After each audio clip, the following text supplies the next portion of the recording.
edição especial do Rebeldes, com os 4 integrantes, debatendo o tema que está em todas as redes sociais, que é a situação do governo. Sai ou não sai, impeachment ou plebiscito revogatório, qual a situação, qual é a proposta que a esquerda tem, como é que a esquerda analisa essas questões todas. Então, estamos aqui com o Daniel Arão Reis, Cristina Serra e Cid Benjamin.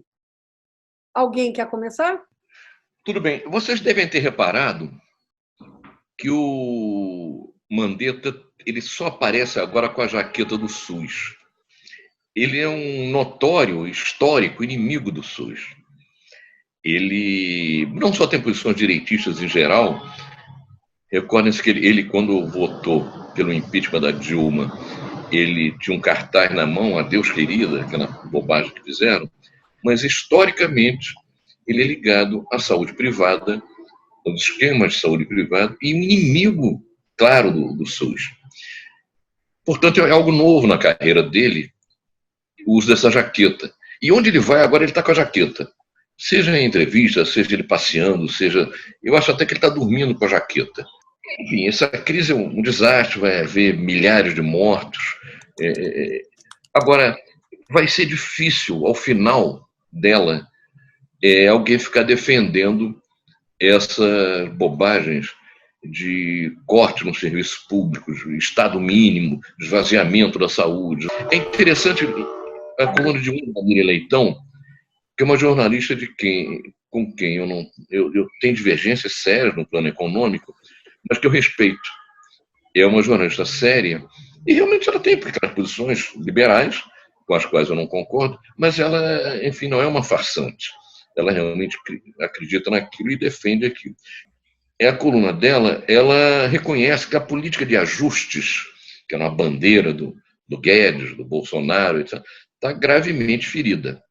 Porque até mesmo expoentes mais lúcidos de políticos neoliberais, como o caso do Rodrigo Maia, eles estão defendendo, bom, o Estado vai ter que meter a mão no cofre, acabar com essa história de não gastar, porque a forma de, não só de propiciar algum tipo de proteção às pessoas diante dessa crise, como inclusive uma forma de sair desse buraco econômico, vai ser com a intervenção do Estado.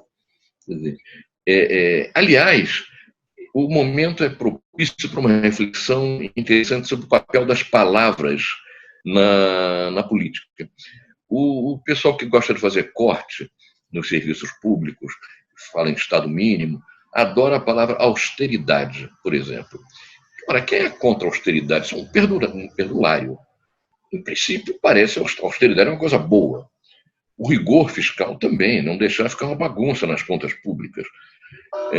A disciplina fiscal também. Só que isso aí esconde, na verdade, uma política de você ir cortando os serviços públicos, entende? Deixando a míngua com o papo de um Estado pequeno e eficiente. Ora, o Brasil não tem uma quantidade de serviços públicos maior do que a média dos países,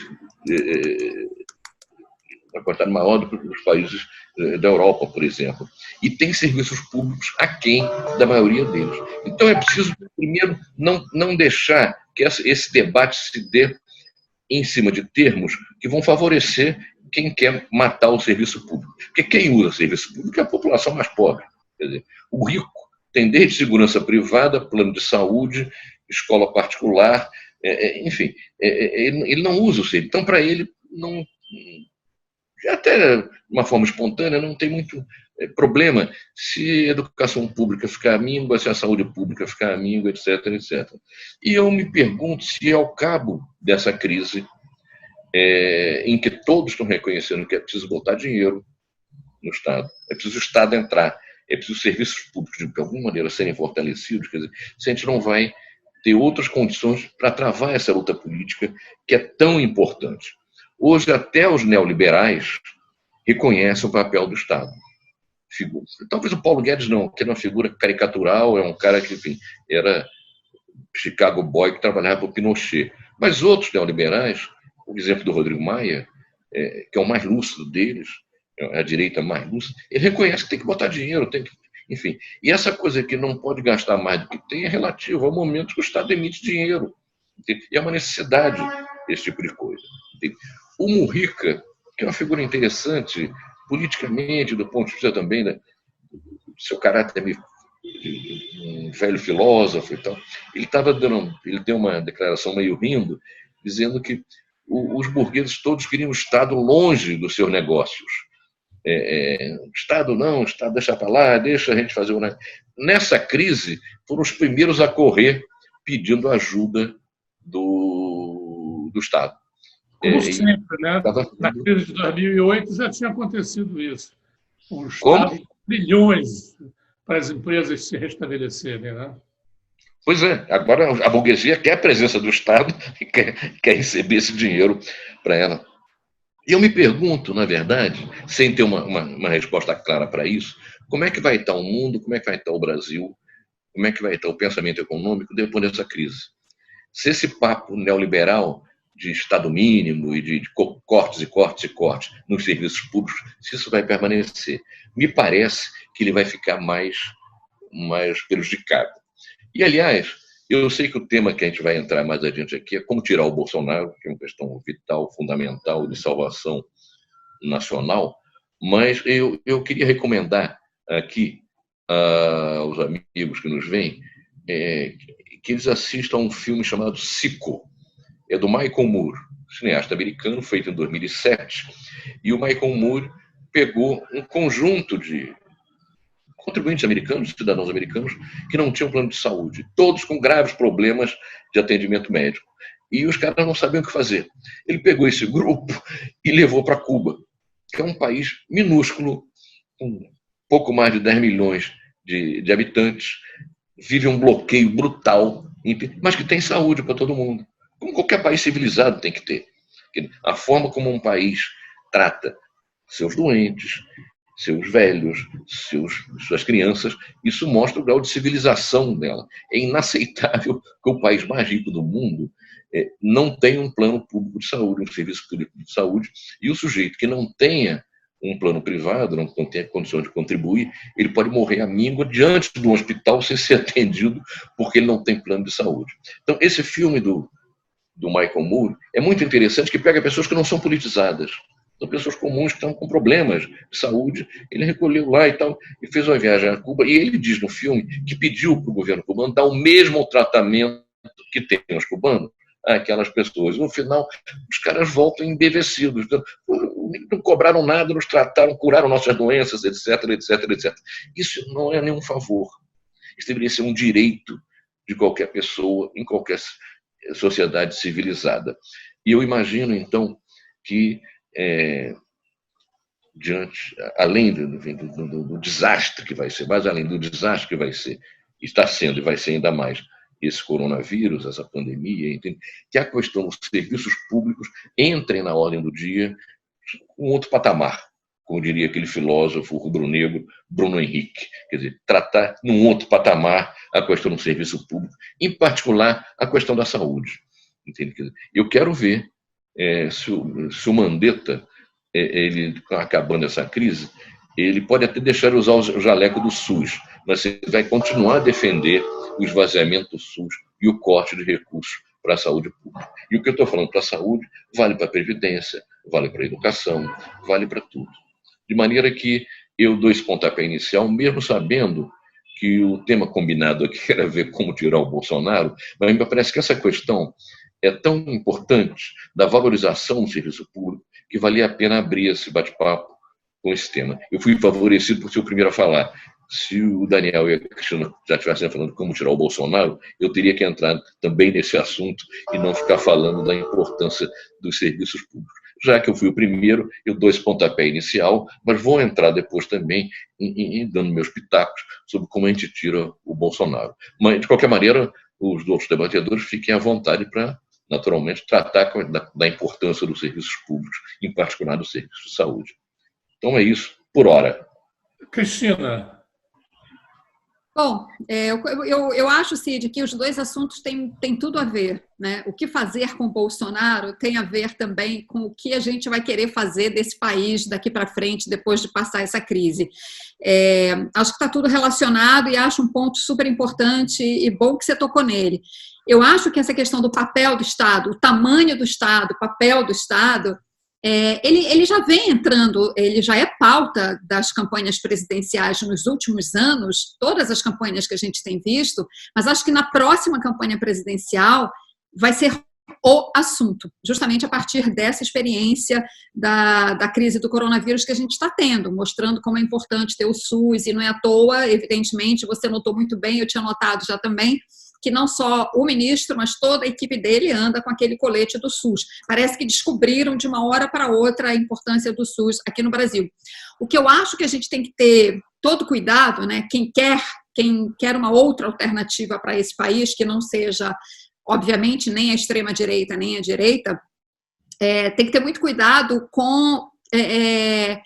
para que justamente essa pauta não seja apropriada pela direita. Sabe, a pauta do papel do Estado, como, por exemplo, a direita já fez com a pauta dos direitos humanos, né?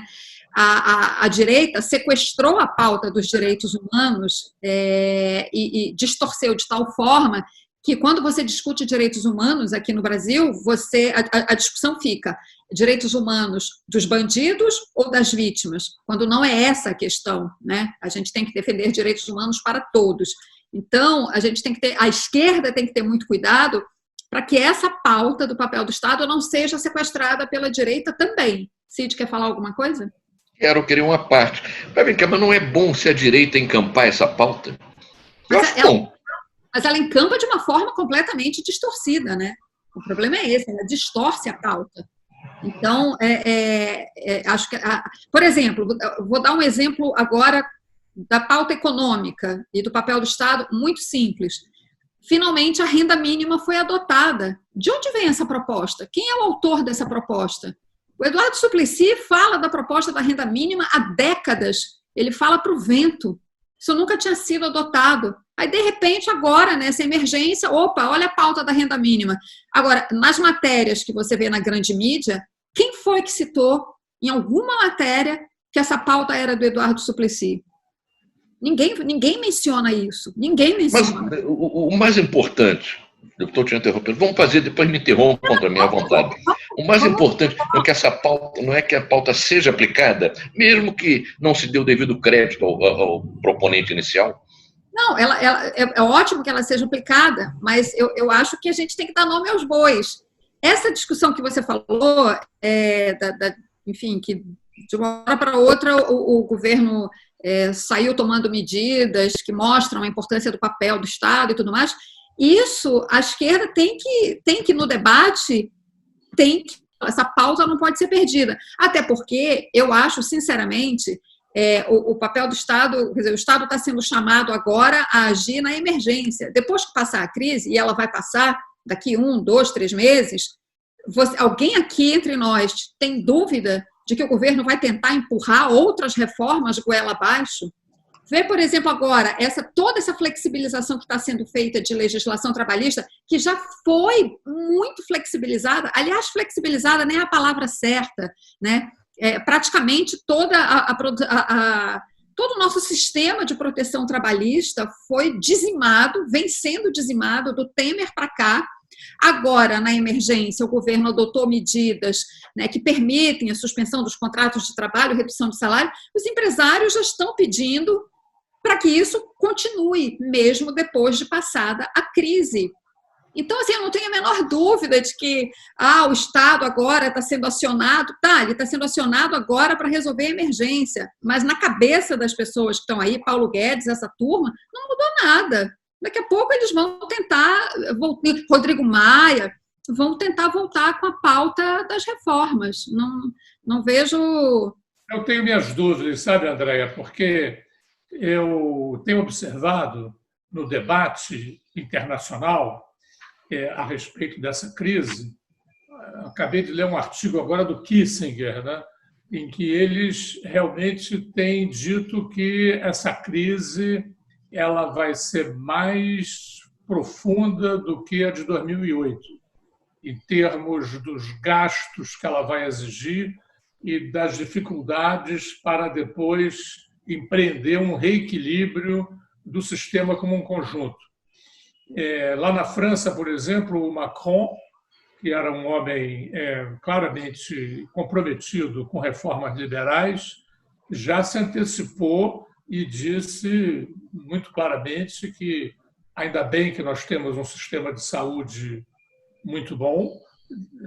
Diga-se que o sistema de saúde francês realmente é muito bom, mas vem de uns anos para cá sendo depredado pelos diversos governos, inclusive pelo governo do Macron.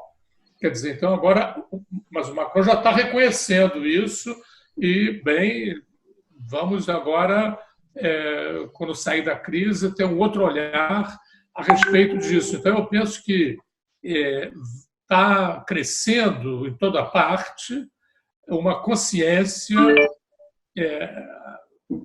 de uma maneira ou de outra, né, para voltar a algumas bases que eram próprias do keynesianismo, que eram próprias do estado de bem-estar social. E eu acho que isso é uma coisa histórica, né? Sempre quando as sociedades emergem de grandes crises, de grandes ameaças, elas consentem sacrifícios para sair dessas ameaças e dessas crises e depois pensam em mudar de estilo, né? Quer dizer, conseguir uma mudança das condições que permitiram a sociedade ser tão vulnerável, né? As ameaças e as tragédias. A gente não está lidando com uma guerra, mas está lidando com uma pandemia, né? Que é uma ameaça grave à sociedade. E vejam bem, para quem está acompanhando os debates a respeito do assunto, muita gente está dizendo que essa crise ela pode ser debelada 3, 4, 5 meses, mas ela vai voltar. Essa pandemia, seja através desse vírus ou de outros, né, ela tende a ser agora alguma coisa de recorrente. Mesmo o coronavírus, já tem gente dizendo que isso aí vai intermitente, vai recuar, vai voltar, vai recuar de novo, mas vai ficar o coronavírus algo em torno de 2 anos para ele ser completamente, para ele sair fora do radar como uma ameaça iminente. Então, bem, e esse é o terceiro, a partir do início do século XXI, já é a terceira pandemia, já é a terceira crise de um vírus que aparece em função da interconexão do mundo, né, aparece com força. Então, eu penso que está emergindo um sentimento que é favorável às pautas tradicionais das esquerdas. Eu concordo com o Cid. Eu acho que se esse debate, assim como a xenofobia e a rejeição dos estrangeiros e dos imigrantes traz a pauta para a extrema-direita, a pauta agora eu acho que tende a ser mais favorável às propostas daqueles que sempre se identificaram com os serviços públicos de qualidade, com aqueles que sempre se identificaram com um mínimo de... As pessoas estão discutindo muito agora a questão da desindustrialização do Brasil, da superespecialização do Brasil em exportar matérias-primas, e agora a gente não tem fábricas que sejam capazes de produzir respiradores mecânicos, a gente não tem fábricas capazes de produzir nada, 90% dos equipamentos hospitalares são produzidos pela China. Por quê? Porque ali é mais barato. Então, dentro do credo liberal, de acordo com as variáveis, né, de maior produtividade, você entrega determinado tipo de produção para determinados lugares, e os outros ficam muito dependentes daqueles em que eles são melhores, e o resultado, aparece uma pandemia dessa, você não tem nem máscaras para a população, porque você não tem indústrias mais que produzam equipamentos de proteção hospitalar, você não tem serviços públicos. Por muitas discussões que eu tenho acompanhado, parece que vai surgir uma grande discussão, já está surgindo, tá? Depois dessa pandemia, a respeito dos rumos da sociedade. Coisa que não aconteceu, por exemplo, na crise de 2008. Ela foi muito violenta, o Estado gastou trilhões para ajudar as empresas e socializou as perdas, para variar. Então, como é que a gente pode chegar, antes mesmo de terminar essa crise, numa plataforma, as esquerdas, as forças democráticas, formularem uma plataforma em que a gente consiga realmente trazer a discussão que estava lá, na direita e na extrema-direita, para a esquerda, para o centro ou para a esquerda. Então, acho que serviços públicos, equilíbrio econômico, não dependência extrema do mundo todo em relação a um país só.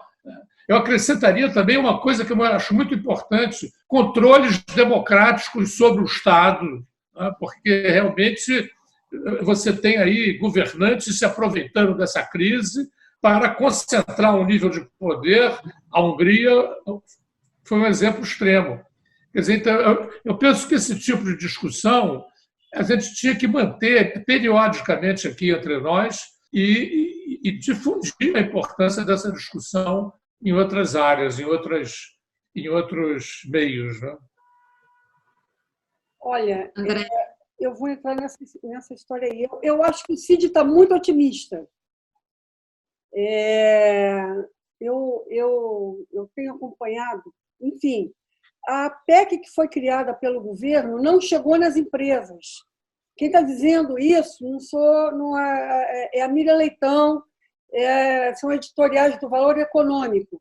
Ou seja, aqueles bilhões todos que o governo está anunciando está chegando nos bancos. O setor que ganha em todas as crises. O setor que ganha quando não tem crise também.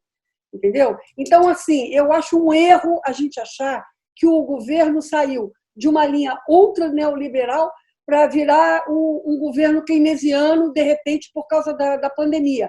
Não virou keynesiano coisíssima nenhuma. Não tem nada, absolutamente nada até agora que seja um respiro ou parecido com alguma coisa keynesiana. Os próprios R$600 é um absurdo, é uma esmola. É uma esmola. O governo tem a máquina de fazer real, não soltou essa grana. O senhor Mandetta, eu não estou nem entrando no mérito se ele é ligado à indústria farmacêutica, ao setor privado dos planos de saúde, da Unimed e tal, nem nada. O problema é que agora o teto de gastos, que proíbe mais dinheiro para a saúde, não foi revogado. Isso é um absurdo. O Mais Médicos, que garante, que era o que tinha os cubanos em todo o país, acabou e não foi retomado. Não foi retomado. Entende? Quer dizer, então, o povo está lascado, as empresas estão lascadas e não tem nenhuma medida deste governo que seja algo que vá contra o que eles pensam desde sempre. O governo, na verdade, está sendo extremamente coerente com as políticas neoliberais que ele se propôs quando se elegeu. Tá? Então, assim, você tem que reconhecer que esse intervencionismo brutal do Estado na economia não é propriamente a cartilha neoliberal. Qual é a intervenção brutal do Estado na economia? O recolhimento social. Mas, do ponto de vista da economia, esses bilhões, Daniel, ainda não chegou em ninguém. Olha, para a pessoa ganhar R$600, ela tem que ter um CPF ativo. Imagina se os informais têm CPF ativo. Até o Otávio Guedes, da Globo News, está falando isso. Deixa só concordando com você, deixa eu lembrar o seguinte, que o governo queria dar R$ 200 de ajuda emergencial. Foi a esquerda no Congresso que propôs aumentar, aliás, uma proposta importantíssima do PSOL, que foi para que as mulheres chefes de família recebessem R$ 1.200. Isso tudo fica sendo apresentado como se fosse proposta do governo, como se tivesse saído da cachola do Paulo Guedes ou sei lá de quem mais, entendeu? E foi a esquerda no Congresso que apresentou isso. Exatamente. Eu lembrei do Barão de Tararé. O Barão de Tararé diz o seguinte: o banco dá dinheiro a quem provar por A mais B que não precisa dele. Você tem que ter tantas coisas, tantas garantias, que você não consegue ter o raio do empréstimo que o banco tem, entendeu? A Folha de São Paulo vem publicando isso sistematicamente, vem publicando matérias, ouvindo empresários, empresas, inclusive, com a qualificação AAA, ou seja, aquela empresa bacana que não paga em dia, tudo certinho, avaliação top. Não conseguem os tais juros especiais prometidos pelo sistema bancário. As empresas não conseguem. Em nada, nem na política de saúde, as coisas básicas. O programa de saúde da família não andou. O teto de gasto para a saúde não foi revogado. Que é isso? Espera aí. Eu estou inscrito depois, hein? Quando se fala que as referências keynesianas voltaram ao de cima, como dizem os portugueses, é um fato inegável, André. Em todo o mundo, os governos estão intervindo na economia, estão remodelando políticas. Aqui no próprio país nosso, isso está havendo. Se a coisa não está sendo ainda aplicada, de duas uma, ou uma sabotagem do próprio governo, ou uma sabotagem dos bancos, ou emperramentos burocráticos, você pode discutir isso. Porém, o fato é que, como grandes referências, o Estado mínimo, ninguém está defendendo mais. Mas não adianta ter então, isso aí foi houve uma mudança, não só aqui no país, em todo o mundo. O governo argentino, por exemplo, suspendeu o pagamento da dívida. Olha, eu vou dar. Eu vou concordar. Uma coisinha só. Desculpa por já interrompendo, mas o exemplo da Argentina, o perfil do Alberto Fernandes é né? Seria esperado até que ele fizesse isso, pelo perfil dele, pelo histórico dele, pelo alinhamento político dele. Agora, o que eu acho é que assim, nós estamos vendo a tendência das linhas keynesianas e tudo mais, mas assim, o governo Bolsonaro está aplicando isso neste momento de emergência por não ter outra saída. E com todas as ressalvas, com todas as ressalvas que a Andréa já colocou. Agora, daí achar que isso vai se sustentar por mais tempo, depois que a crise passar, são outros 500. Desculpa, não falo mais nada. Eu concordo com você. Veja, na verdade, cada um pegou um aspecto da questão, o Daniel e a André, mas no fundo eles vão concordar que, seguinte, é muito bom que mesmo os neoliberais estejam defendendo agora que aquele modelo não sustenta, tem que adaptar. Por outro lado, André tem razão, não tiraram o negócio técnico, mas no teto de gasto, mas não poderiam tirar, não era o caso de tirar agora, ele está sendo descumprido, efetivamente. E o que eu levantei na primeira intervenção é o seguinte, é que esse debate vai se dar em outros termos quando acabar a crise. Quer dizer, a André tem razão, quando aquelas medidas mais extremamente ultra neoliberais estão de pé, mas estão sendo atropeladas, estão sendo descumpridas, e os próprios neoliberais... Qual está sendo descumprida, Cid? Concreto. Qual está sendo? Neoliberais, não, estão dizendo que sim, que o Estado tem que gastar, tem que botar dinheiro, tem que fazer essa ajuda, enfim. É verdade que o governo não está com o governo Bolsonaro, não está com nenhuma boa vontade em botar a mão no bolso. Enfim, aliás, eu vi uma charge sensacional outro dia, até compartilhei no Facebook, que é o seguinte: 3 maltrapilhos moradores de rua, e um vira para o outro: você já baixou o aplicativo para ganhar essa ajuda?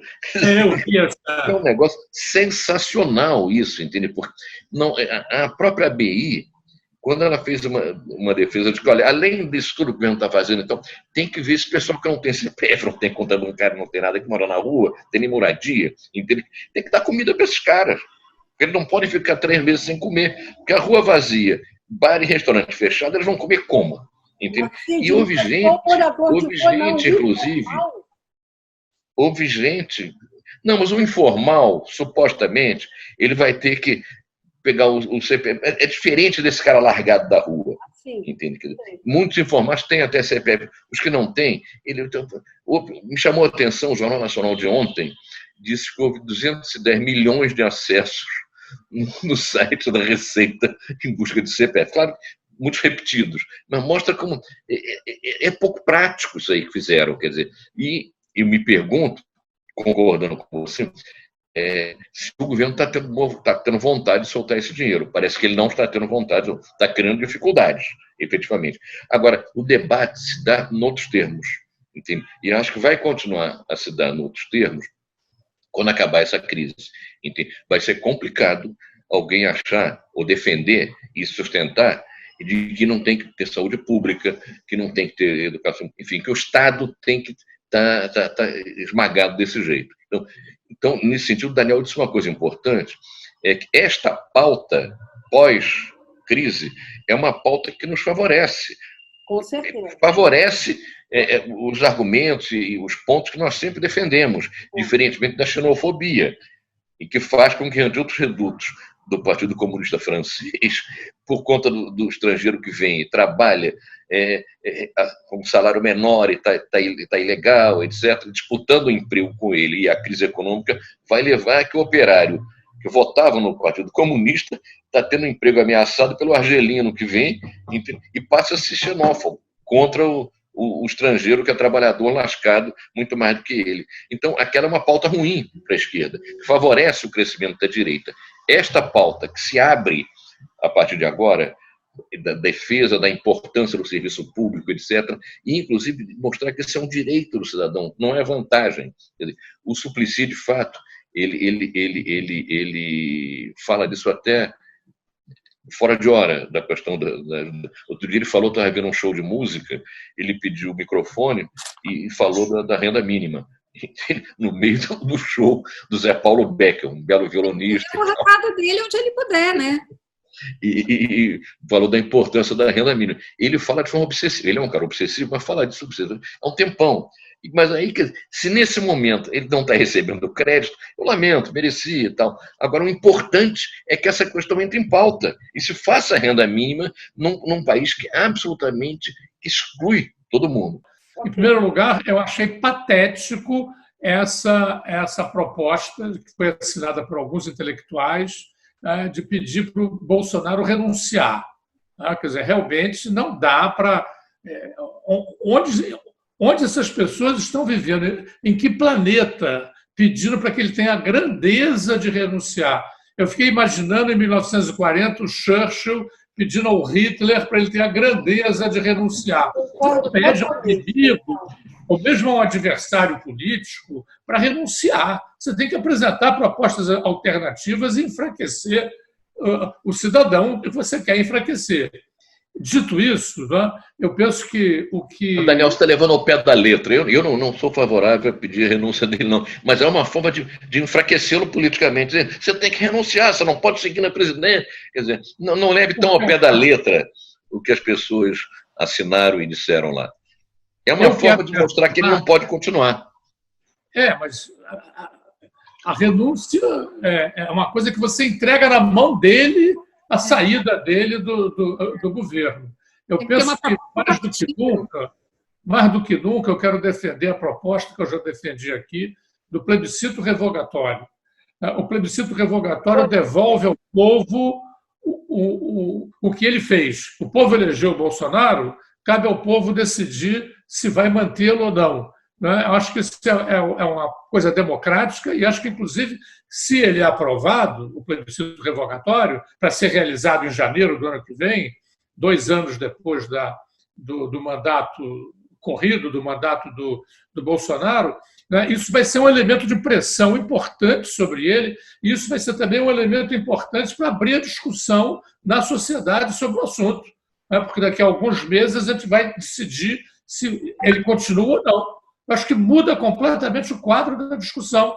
Agora, se a gente faz pressão pelo impeachment, você volta a jogar para o andar de cima a decisão do assunto e a reiterar essa situação, essa dinâmica que atualmente os cargos executivos ficam inteiramente nas mãos dos legislativos, né? Ficam reféns dos legislativos, porque se dispor, o legislativo aprova o impeachment.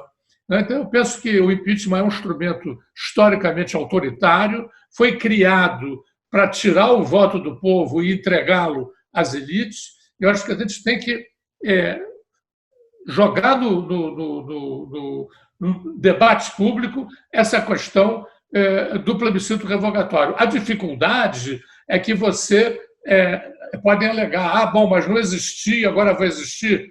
Pronto, a reeleição também foi aprovada no meio do mandato do Fernando Henrique Cardoso e serviu para ele próprio.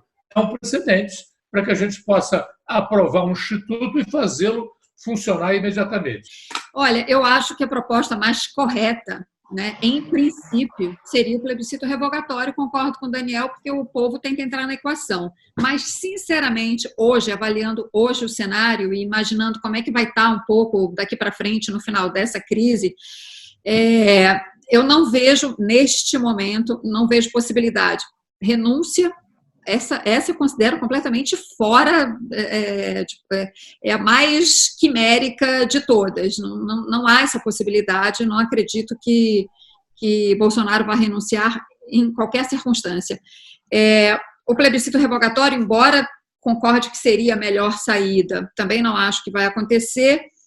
E o impeachment é que fica aí na dúvida, vai depender muito exatamente da conjuntura daqui a alguns meses. Agora, assim, neste momento, algumas pessoas perguntam, mas e aí, o Bolsonaro cai ou não cai? Neste momento, o Bolsonaro fica. E eu acho, assim, eu gostaria muito de estar errada, mas as pesquisas estão mostrando, apesar de alguma dissolução na base dele, né, as pesquisas mostram isso, ainda assim, com a quantidade de erros e absurdos que ele tem cometido na condução dessa crise do coronavírus, o que resta ainda de apoio para ele, segundo as pesquisas, ainda é muita coisa. É muita coisa, porque é algo ali variando entre 25%, 28%, 30%, 1/3 do eleitorado de apoio a um homem que vem cometendo um erro atrás do outro, falando barbaridades. O homem que, para mim, é o epicentro da epidemia é o Bolsonaro, ainda é muita coisa, e a menos que isso, que daqui para o final da crise, isso sofra uma erosão, isso sofra uma erosão muito grande, se ele conseguir manter esses 25% a 30% com ele, eu acho que não acontece nada, ele fica exatamente onde ele está. Agora, tudo depende aí da evolução ainda dessa crise nos próximos meses. Eu não sei se é bom a gente propor o impeachment agora, nem o plebiscito revogatório. Sabe por quê? Primeira coisa, eu acho que o Mourão, eu estou falando sozinha isso, em todos os grupos que eu participo, não tem ninguém que concorda comigo. Eu acho o Mourão mais perigoso do que o Bolsonaro. O Mourão é comandante militar, o Mourão tem uma ascendência em cima de pessoas armadas, do Oiapoque ao Chuí. O Mourão é um cara ideologicamente muito mais preparado do que o Bolsonaro, dentro da ideologia neoliberal, muito mais alinhado aos americanos. O Bolsonaro é um bobalhão, é o bobo da corte. Quem hoje está mais batendo, ganharia mais ao tirar o Bolsonaro, não é o povo. Eu acho que os setores da ultradireita, neoliberais, encabeçados pelo Rodrigo Maia, pelo Mourão e etc. Eu penso o seguinte, não sei se o Mourão, essa que é pior, o Mourão ou o Bolsonaro, é complicado. Às vezes, no tempo da ditadura, o torturador dizia: hoje vai levar choque e vai ser afogado. Você quer começar por qual procedimento? Quer dizer, porra, a resposta certa é dizer: foda-se, não vou escolher, até porque não havia nenhuma segurança que o que você escolhesse fosse seguido pelo cara. Então, agora, quero dizer o seguinte: o Bolsonaro tem ligações com milícias que o Mourão não tem. Entende? Isso é um dado. Segundo, se você bota para fora um Bolsonaro, isso fica um saldo para o movimento popular, para o movimento democrático em geral. E isso fica. Não deixa tanto espaço.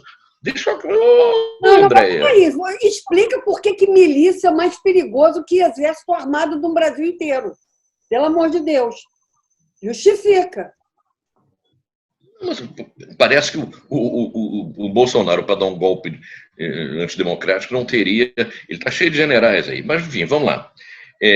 Essa coisa que o Daniel levanta, claro que o plebiscito revogatório é muito mais democrático, muito melhor. Acho até que vale uma campanha como essa, embora me pareça uma dificuldade dupla. Você, além de ter um impeachment, tirar o Bolsonaro pelos instrumentos que já tem, você conseguir aprovar por maioria qualificada, mudando a Constituição, alguma coisa que vai tirar poder desses caras que aprovam.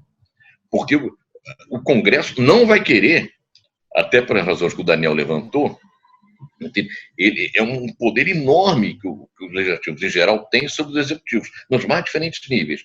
Eu tenho informações, por exemplo, não tenho prova, mas tenho convicção, como diria o pessoal da República de Curitiba, que boa parte dos prefeitos do estado do Rio paga mensalão para os vereadores para não se incomodar, não ser derrubado, não ter CPI daqui, CPI da colar. Então, é um instrumento antidemocrático, de fato, e que tira da mão do povo essa decisão e, inclusive, se permite a chantagem por parte do Legislativo sobre o Executivo.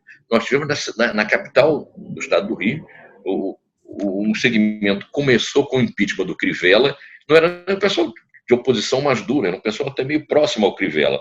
A esquerda entrou nesse troço e quebrou a cara, porque o Crivella pagou o que os vereadores que iniciaram o movimento que estavam exigindo, o movimento murchou e ficaram os vereadores de esquerda com cara de bobo ali, em franca minoria. Então, tem que mudar. Vale, inclusive, a pena esta campanha, não porque eu acho que vai ter êxito uma mudança de Constituição agora para instituir o plebiscito revogatório. Mas ela acaba somando no sentido da saída do Bolsonaro e até para a aprovação do impeachment. Quer dizer, olha, tem essa proposta, que o mal menor talvez seja esse, etc. O fato é que há várias alternativas possíveis para tirar o Bolsonaro. Mas eu não tenho dúvida que, num momento, ele não vai cair. Como acho que foi a Cristina que disse, quer dizer, a Dilma, quando caiu, tinha 10% de apoio, o Bolsonaro tem 30%. Então, e mais... 7. Oi? Dilma tinha 7%.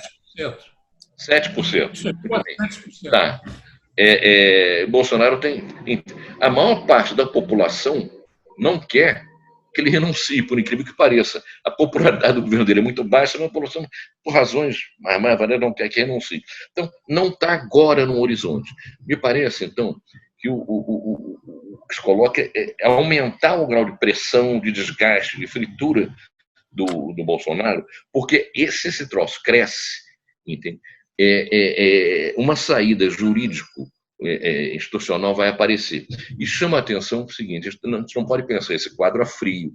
Daqui a 3 meses, o Brasil pode ter 50, 60, 80 mil, 100 mil mortos. Isso pode cair na responsabilidade do Bolsonaro pela política criminosa e irresponsável que ele está desenvolvendo. Então, o quadro pode mudar muito. Hoje não tem impeachment.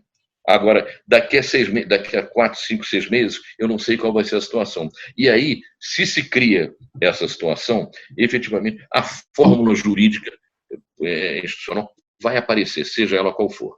Eu apenas diria que o plebiscito revogatório Eu também não tenho ilusões, acho que o Cid tem razão, que o Congresso, em condições normais, não vai aprovar isso, mas não esqueçamos o que o doutor Ulisses dizia, quando a voz do povo se articula e pressiona, o Congresso tende a se curvar.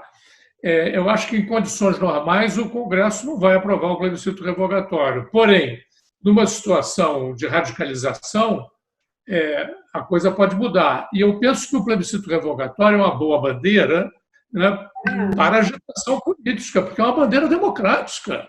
Né? E é uma bandeira... Lamentamos muito que os nossos... Eu fiz uma pesquisa sobre a Constituinte, o plebiscito passou batido, quer dizer, não houve uma discussão sobre isso. Então, eu penso que você discutir publicamente, né, como o impeachment é um instrumento autoritário, como ele está servindo para chantagear os governos e como é necessário devolver ao povo o direito dele se pronunciar, caso um certo número de assinaturas seja reunido, não é, como é próprio desses dispositivos do plebiscito revogatório, onde ele existe, sempre é necessário você acumular um certo número de assinaturas. Eu acho que lançar essa discussão desde já, se ele tivesse um apoio considerável, você introduziria um tema democrático de discussão e seria alguma coisa que pesaria como ameaça às forças bolsonaristas. Eu acho que seria uma coisa bem interessante para acumular forças no sentido de uma perspectiva democrática de esquerda nesse país. Até para viabilizar o impeachment. O pessoal pode ficar com medo disso. É verdade. Mas eu sou favorável, Daniel, a essa campanha. Não só a esse instituto, como uma campanha nesse sentido. Bem, vamos acabar com um brinde aqui. Nosso primeiro debate. Rebelde sempre. A gente não pode se esquecer. Pessoal, você que acompanhou o nosso debate até aqui, se inscreva no canal, dê a sua curtida, faça o seu comentário, mostra para os amigos, compartilha, enfim. Clica no sininho.